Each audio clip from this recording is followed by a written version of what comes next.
Hello students. तो अब हम पहुंच चुके हैं randomise control trial it means RCT पर, और ये एक टाइप का एक्सपेरिमेंट स्टडी डिज़ाइन है। तो लास्ट लेक्चर में मैंने आपको एक्सपेरिमेंट स्टडी डिज़ाइंस कराए थे और उसमें बताया था कि दो तरह की हमारे पास में ट्रायल हो सकती है, एक तो रेंडमाइज कंट्रोल ट्रायल और दूसरा हो सकता है नॉन रेंडमाइज्ड।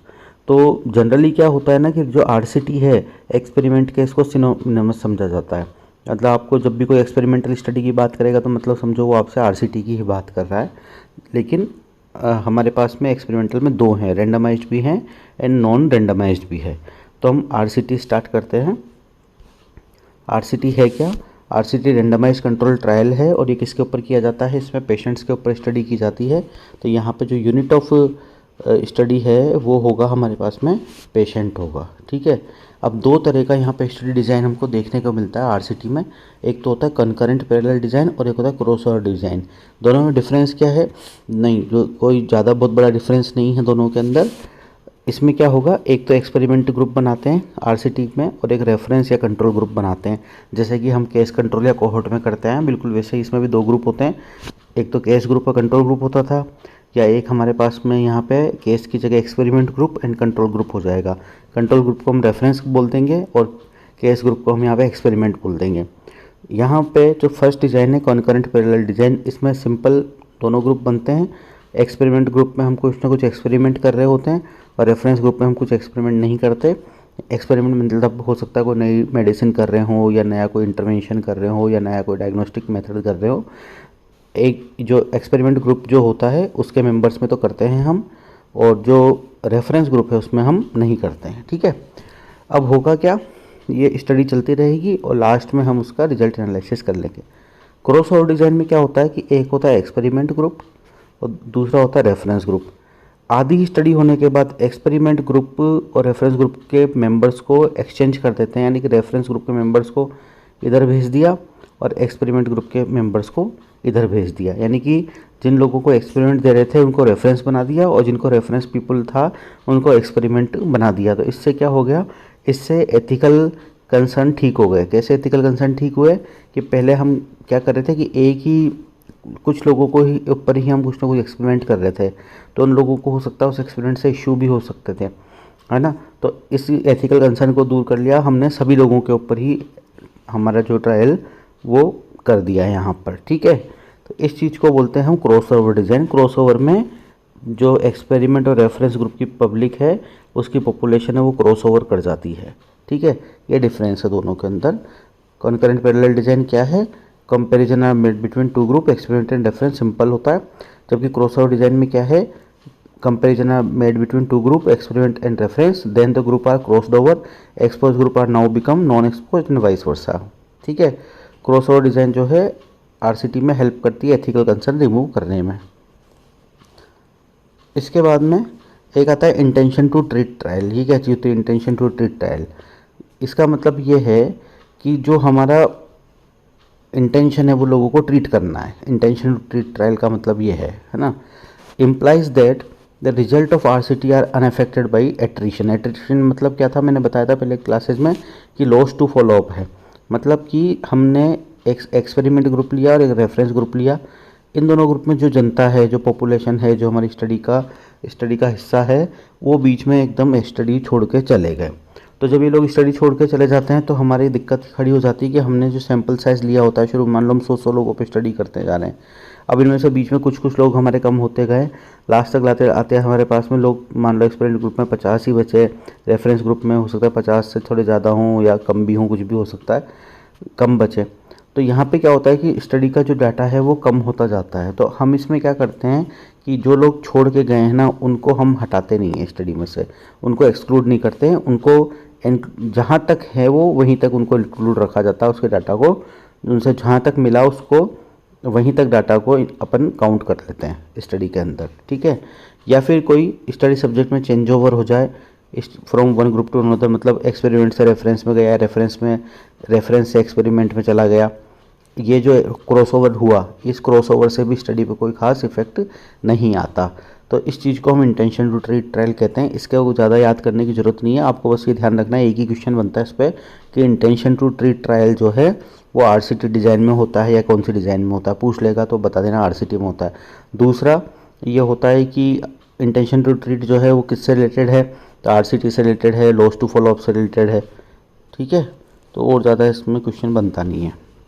अब ये आरसीटी का डिज़ाइन है, तो सबसे पहले स्टडी करने के लिए हम किसी न किसी पॉपुलेशन को पकड़ेंगे कि हमको किस एरिया में करनी है, किस सिटी के लोगों में करनी है, किसी पर्टिकुलर जोग्राफिकल एरिया में करनी है या पर्टिकुलर किसी ग्रुप में करनी है, किस कैटेगरी के लोगों में करनी है।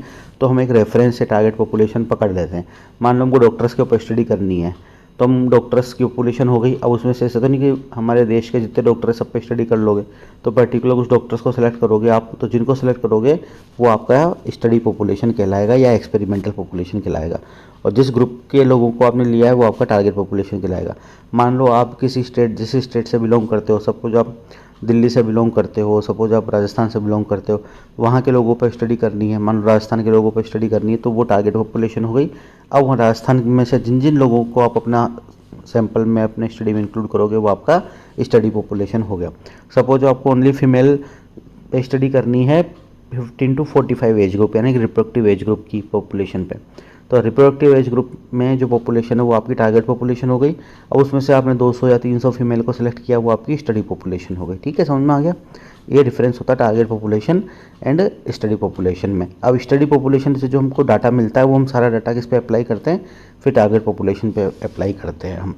ठीक, तो हमने पहले ले लिया, सैंपल ले लिया 100, 200, 300, 400 जो भी हमने लिया, सैंपल कैलकुलेट करके ले लिया।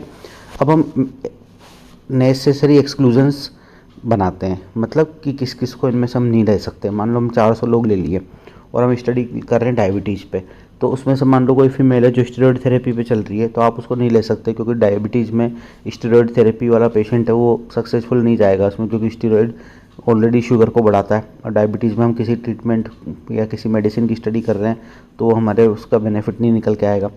या सपोज मान लो कोई पेशेंट है और वो फीमेल ली हमने, और फीमेल में हम किसी ऐसी मेडिसिन का इफ़ेक्ट देखना चाह रहे हैं जो कि प्रेगनेंसी में नुकसान करती है ना, तो उसमें फिर हम नॉन प्रेग्नेंट को नहीं लेंगे।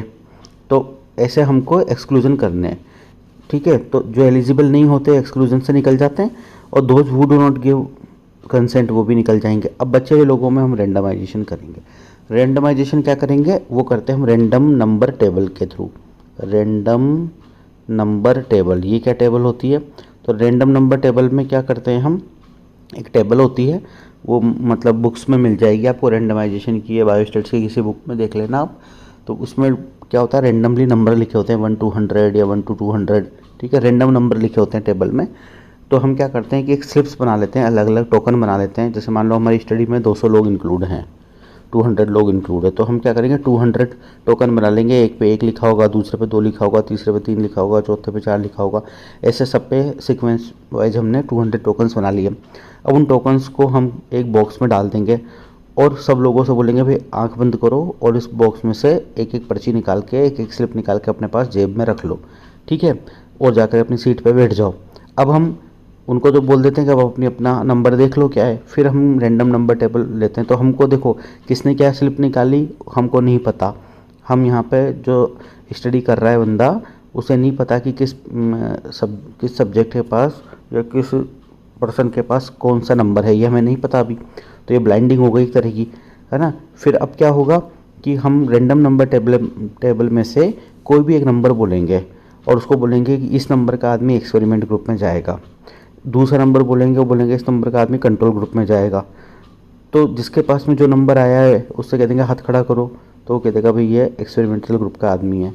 दूसरा नंबर आया वो कंट्रोल ग्रुप का आदमी है। तो रैंडमाइजेशन में हमने कौन सा नंबर किसको अलोकेट किया है ये हमें नहीं पता, और रैंडम टेबल जो बता रही है वो भी हमें टेबल पहले से बनी हुई है, हम लेकर आए, बायोस्टैट्स की बुक में थी। ठीक है, तो वो भी हमें नहीं पता। और मल्टीपल रैंडम टेबल्स होती है, हर बार ऐसा नहीं कि एक ही टेबल होती है, अलग अलग टेबल्स होती हैं। तो हमने क्या है ये बना दिए 2 ग्रुप, एक्सपेरिमेंटल ग्रुप और कंट्रोल ग्रुप। अब हम एक्सपेरिमेंट ग्रुप पे मैनिपुलेशन करते हैं, कंट्रोल ग्रुप पे भी मैनिपुलेशन कर सकते हैं, पर जनरली एक्सपेरिमेंटल ग्रुप पे ही मैनिपुलेशन किए जाते हैं। मैनिपुलेशन में क्या है, मैनिपुलेशन का मतलब क्या हुआ मैनिपुलेशन का मतलब होता है कि धोखाधड़ी करना या किसी चीज़ के साथ छेड़छाड़ करना, है ना। मैनिपुलेट करना का मतलब ये होता है। तो हमने क्या छेड़छाड़ करी, छेड़छाड़ी की, कंट्रोल ग्रुप को तो हमने नॉर्मल दवाई दी और एक्सपेरिमेंटल ग्रुप पे हमने कोई अलग मेडिसिन दी या उसके साथ कुछ अलग इंटरवेंशन किया। बीच में हमें हो सकता है कि हमको लगने लगा कि जो एक्सपेरिमेंट जिन लोगों पे किया जा रहा है उनको मेडिसिन देने से साइड इफ़ेक्ट आ रहे हैं या ब्लड में कोई लेवल गड़बड़ हो रहा है, तो हम हो सकता है उस मेडिसिन को बीच में बंद भी करना पड़े। तो ये सारे जो मैनिपुलेशंस हैं ये सारे हमको करने हैं। जब हमारी स्टडी का पीरियड ख़त्म हो जाएगा उसके बाद में उसका असेसमेंट करेंगे। और असेसमेंट किसके बेसिस पर करेंगे, हमारा जो डाटा है वो क्वांटिटेटिव डाटा है या क्वालिटेटिव डाटा है, कैसा डाटा है, उसके अकॉर्डिंग हम यहाँ पर जो है असेसमेंट करते हैं। ठीक है, अब ये हम पहले पूरा एक बार पढ़ लेते हैं। सबसे पहले तो हम प्रोटोकॉल बनाते हैं। स्टेप्स डिज़ाइन ऑफ आरसीटी में प्रोटोकॉल बनाते हैं। प्रोटोकॉल का क्या होता है कि हमें करना क्या क्या है पूरा, है ना, एक प्रोटोकॉल बना लेते हैं। फिर चूजिंग द रेफरेंस और स्टडी पॉपुलेशन, तो मैंने बता दिया रेफरेंस टारगेट पॉपुलेशन क्या है कि स्टडी का रिजल्ट जिन लोगों पे एप्लीकेबल हो वो हमारी टारगेट पॉपुलेशन है। और स्टडी पॉपुलेशन या एक्सपेरिमेंट पॉपुलेशन है, ये टारगेट पॉपुलेशन से ड्राइव्ड होती है। इन्फॉर्म्ड कंसेंट लेनी पड़ती है। Finally the individuals who are eligible and give consent are enrol for the study, तो जो लोग कंसेंट दे देंगे वो एलिजिबल होंगे, एक्सक्लूजन क्राइटेरिया में से निकल जाएंगे, इंक्लूजन क्राइटेरिया में फिट हो जाएंगे, उनको हम स्टडी में ले लेंगे। फिर करेंगे हम रेंडमाइजेशन। तो इसमें रेंडम एलोकेशन करते हैं किसका, एक स्टडी यानी कि एक्सपेरिमेंट ग्रुप का और दूसरा कंट्रोल ग्रुप का। तो दो कंपेरेबल ग्रुप हमने बना लिए। यहाँ पे हर आदमी के पास इक्वल चांस होता है कि वो उसको किस ग्रुप में भेजा जाएगा, क्योंकि हमें नहीं पता, हमने कोई धोखाधड़ी नहीं की, हमने कोई बायस नहीं लगाया, हमने सिंपल सबको नंबर बांट दिया। अब जिसकी किस्मत से जो आएगा तो सबके पास इक्वल चांस है, बराबर 50-50 का चांस है। हम इसको और भी तरीके से अलोकेट कर सकते थे। रैंडम नंबर टेबल की जगह और भी तरीका है कि हर आदमी को आप बुलाते जाओ और एक कॉइन उछालते जाओ, दो लोगों को बुला लो, दो लोगों को रेंडमली उठा लो कि कोई भी दो लोग आ जाओ, और अगर इसमें हेड आया इस पर्सन को एक्सपेरिमेंट में डालेंगे और दूसरे को कंट्रोल में डालेंगे। इस तरीके से भी कॉइन टॉस करके भी आप कर सकते हो, तो वो भी एक टाइप का रेंडमाइजेशन ही हुआ। ठीक है, अब यहाँ पे कहते हैं कि randomisation is the main stay of RCT या हार्ट ऑफ आरसीटी। तो रेंडमाइजेशन ही आरसीटी का मेन पार्ट है ना, सब कुछ रेंडमाइजेशन पे ही है।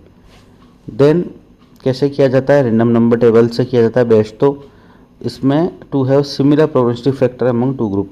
तो अपन ये मानते हैं कि हमने जो दो ग्रुप बनाए वो रेंडमाइज बनाए, हमको कोई पहले से उसके बारे में पता नहीं था, तो उनके अंदर ना तो यहाँ पे कोई कन्फाउंडर्स के बारे में बात करेगा, ना कोई प्रोग्नोस्टिक फैक्टर्स के बारे में बात करेगा, ना बायस के बारे में बात करेगा। तो ये सारी चीज़ें रिमूव हो जाएगी आपकी रेंडमाइजेशन से। और रेंडमाइजेशन जो है मैचिंग से बेटर होता है।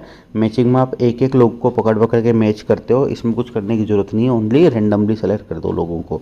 तो randomisation ensure both known and unknown confounding factors are distributed equally among the two groups.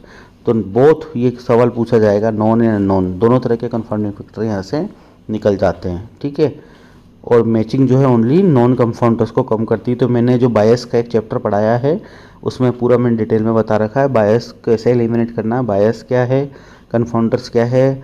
उसके बाद में ये भी बताया कि उसमें मैचिंग क्या है, रेंडमाइजेशन क्या है, ये ऑलरेडी मैं चैप्टर डाल चुका हूँ, वो आप देख लीजिएगा। ठीक है, फिर इसका नेक्स्ट स्टेप में मैनिपुलेशन करते हैं या जो भी इंटरवेंशन करना है ट्रीटमेंट ग्रुप में वो हमको कर देंगे।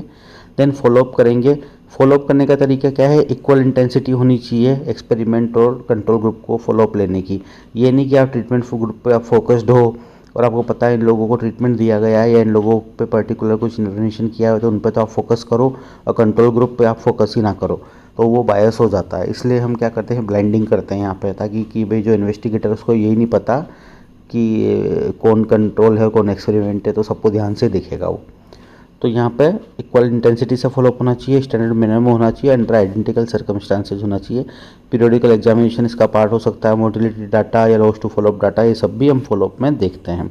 अगर किसी की डेथ हो गई तो वो भी मोटिलिटी डाटा भी देखना पड़ेगा कि कैसे डेथ हुई, कहीं हमारी वजह से तो नहीं हुई, वो सब भी देखना पड़ेगा। Then assessment of outcome. Assessment of outcome में डाटा एनालिसिस करते हैं हम। इसके अंदर ग्रुप जो है उनको असेस किया जाता है, हम जो भी डिजायर आउटकम समझ रहे थे या तो वो आता है या कोई साइड इफेक्ट आते हैं। तो पॉजिटिव आउटकम भी आ सकता है, नेगेटिव आउटकम भी आ सकता है, तो दोनों हमको देखने हैं। Any significant difference between the group is looked for. तो कोई भी सिग्निफिकेंट डिफरेंस अगर आता है तो वो हम देखा जाएगा और साइड इफ़ेक्ट भी नोट किए जाएंगे। अगर कोई भी सिग्निफिकेंट डिफरेंस आता है तो वो भी देखा जाएगा। दोनों बातें दोनों जगह सही है, अगर पॉजिटिव डिफरेंस आ रहा है या नेगेटिव डिफरेंस आ रहा है, दोनों चीज़ों को देखा जाएगा। फिर क्या करेंगे, फिर इसको हम कंपेयर करेंगे कौन कौन को, एक्सपेरिमेंट ग्रुप को और कंट्रोल ग्रुप से जो डाटा मिला उसको। कैसे कंपेयर करेंगे, अगर क्वालिटेटिव डाटा है तो काई स्क्वायर टेस्ट लगाते हैं, क्वांटिटेटिव डाटा है तो टी टेस्ट लगाते हैं। टी टेस्ट यहाँ पे दो प्रकार का होता है, एक तो होता है पेयर्ड टी टेस्ट और एक होता है सिंगल टी टेस्ट।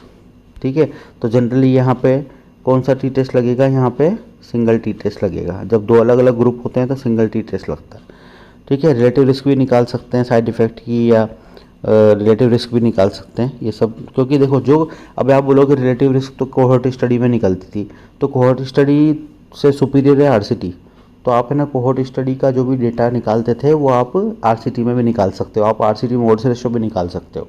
ठीक है, पर इसका मतलब ये नहीं है कि नीचे वाला जो भी डेटा है वो तो हमारे को मिल ही जाएगा ना। आरसीटी से जो डाटा मिलता है वो हमको केस कंट्रोल से नहीं मिल सकता, पर जो केस कंट्रोल से जो डाटा मिलता है वो हमको आरसीटी से तो मिलेगा ही मिलेगा, है ना, ये सुपीरियर है। तो जो भी सुपीरियर स्टडी है वो नीचे वाली स्टडी का डेटा तो अपने आप दे ही देगी। इसके बाद में आ जाता है ब्लाइंडिंग क्या है, तो ब्लाइंडिंग यानी कि मास्किंग। ब्लाइंडिंग में क्या होता है, जो पेशेंट होता है या जो इन्वेस्टिगेटर होता है या एनालाइजर होता है, इनको पता नहीं होता हम क्या करने वाले हैं, है ना। तो केस लिए की जाती है to minimize bias in the measurement of outcome during followup in epidemiological studies. तो आउटकम का मेजरमेंट को जब मेजर करते हैं हम तो बायस को मिनिमाइज करने के लिए किया जाता है। ठीक है, इसके बाद people are involve in the study at various level are not aware which group the study subject belongs to. Blinding में क्या करेंगे कि जो स्टडी में अलग अलग लोग आ रहे हैं बीच बीच में, उनको पता नहीं होता कि स्टडी सब्जेक्ट किस ग्रुप का है, वो केस ग्रुप का है या कंट्रोल ग्रुप का है, ये नहीं पता चलेगा ब्लाइंडिंग के द्वारा। तो कैसे करेंगे ब्लाइंडिंग हम, तीन तरह की ब्लाइंडिंग होती है, single, double and triple. Single में पेशेंट को नहीं पता होता वो कौन सा ग्रुप में है, डबल ब्लाइंडिंग में ऑब्जर्वर और सब्जेक्ट यानी कि पेशेंट दोनों को नहीं पता होता, और ट्रिपल ब्लाइंडिंग में सब्जेक्ट, ऑब्जर्वर एंड इन्वेस्टिगेटर तीनों को ही नहीं पता होता। ये बात हम बायस वाले चैप्टर में भी पढ़ चुके हैं, एक बार वहाँ भी आप देख लेना। ठीक है, अब depending upon the intervention to be assessed experiment is termed as follows. तो एक्सपेरिमेंट कौन कौन से एक्सपेरिमेंटल स्टडी जो हो रही है, आरसीटी जो भी हो रही है, तो इंटरवेंशन कौन सा किया जा रहा है उसके बेसिस पे इसको आगे डिवाइड किया गया है। अगर आप कोई ट्रीटमेंट, नई ट्रीटमेंट को टेस्ट कर रहे हो अगर आरसीटी में, तो उसको बोलते हैं थेरेप्यूटिक ट्रायल। अगर कोई आप वैक्सीन या कीमोप्रोफाइलैक्टिक एजेंट टेस्ट कर रहे हो तो उसको प्रिवेंटिव ट्रायल या फील्ड ट्रायल कहा जाता है। रिस्क फैक्टर ट्रायल कब कहेंगे, जब आप रिस्क फैक्टर रिडक्शन को फोकस करते हुए आउटकम पे स्टडी करो। ठीक है, कि रिस्क फैक्टर कम करना है। अब जैसे मान लो आपने कोई पर्टिकुलर पॉपुलेशन के लिए उनको बोलोगे आज से तुम्हारे को सिगरेट नहीं पीनी, जो सिगरेट स्मोकर्स में स्टडी करके देख लो कि तुमको सिगरेट नहीं पीनी, तो रिस्क फैक्टर रिडक्शन की स्टडी हो गई। Then cessation experiment, removal of, testing the effect of a removal of risk factor को हटाने की स्टडी। तो ये लगभग सेम ही है। सीजेशन एक्सपेरिमेंट में तो बिल्कुल बंद कर देंगे, और दूसरा आता है हमारा रिस्क फैक्टर ट्रायल। तो इसमें रिस्क फैक्टर का इफेक्ट ऑफ रिडक्शन कम करने पे देखा जाएगा। यहाँ रिडक्शन किया और यहाँ सीजेशन कर दिया, है ना। तो एक जगह तो रिस्क फैक्टर को कम किया और एक कम्प्लीटली बंद कर दिया। तो ये रिस्क फैक्टर कैसे कम किया जा सकता है, जैसे अब इसमें हैबिट्स पे काम नहीं करेगा ये, क्योंकि हैबिट्स को हटाना, जैसे आप सिगरेट स्मोकर को बोलोगे कल से तो बिल्कुल बंद कर दे, नहीं सिगरेट पियोगे, तो वो नहीं कर पाएगा। तो यहाँ पे ऐसे रिस्क फैक्टर को हटा सकते हैं जो हैबिट्स पे डिपेंड नहीं करते हो। जैसे एयर पोल्यूशन की कोई बात करो, वाटर की बात कर लो कि कंटामिनेटेड वाटर, या फिर मान लो क्लोरिनेट पानी ऐसा आ रहा है जहाँ पे क्लोरिनेशन नहीं हो रहा तो हमने क्लोरिनेटेड करवा दिया, तो वो एक रिस्क फैक्टर हमने हटा दिया। या हार्डनेस ऑफ वाटर भी एक रिस्क फैक्टर है, तो हमने फिर हार्डनेस ऑफ वाटर कम कर दी। तो वो ऐसे रिस्क फैक्टर हैं जो मतलब हैबिट्स में नहीं है। ठीक है, then trial of etiological agent. तो हम क्या करते हैं कि हम जो इटियोलॉजिकल एजेंट या सस्पेक्टेड कोज है उसको हम एक्सपोज करवाते हैं पेशेंट को, और उसका ऑब्जर्वेशन करते हैं। तो यहाँ पे हम एक्सपेरिमेंट स्टडी कर रहे हैं किस टाइप की, इटियोलॉजिकल एजेंट को इंट्रोड्यूस कर रहे हैं बॉडी के अंदर। तो इटियोलॉजिकल एजेंट को बॉडी में डाला और उसका बीमारी कितने दिनों में आई, वो चीज़ देखी जाती है। तो इसकी जो सबसे पहली स्टडी हुई थी वो रेट्रोलेंटल फाइब्रोप्लासिया पे हुई थी, जो कि हाई ऑक्सीजन जब किसी इन्फेंट को देते हैं, स्पेशली प्रीमेच्योर बेबी को, तो उसमें रेट्रोलेंट्रल फाइब्रोप्लासिया होने के चांस रहते हैं। तो स्टडी में क्या किया था कि पहले ऐसा प्रैक्टिस था कि जो भी बच्चा न्यूबॉर्न पैदा हो रहा है उसको ऑक्सीजन मास्क लगा देते थे, या प्रीमेच्योर हो रहा है तो उसको ऑक्सीजन मास्क लगा देते थे। तो बाद में देखा उसकी आईज में रेट्रोलेंट्रल फाइब्रोप्लासिया डेवलप हो रहा है। तो एक स्टडी की जिसमें कुछ बच्चों को तो ऑक्सीजन सप्लाई दी और कुछ बच्चों को नहीं दी। तो मालूम पड़ा कि जिन बच्चों को ऑक्सीजन सप्लाई दिए हैं उनके अंदर रेट्रोलेंट्रल फाइब्रोप्लासिया के केसेस ज़्यादा है। तो इस तरह की स्टडी भी हुई है।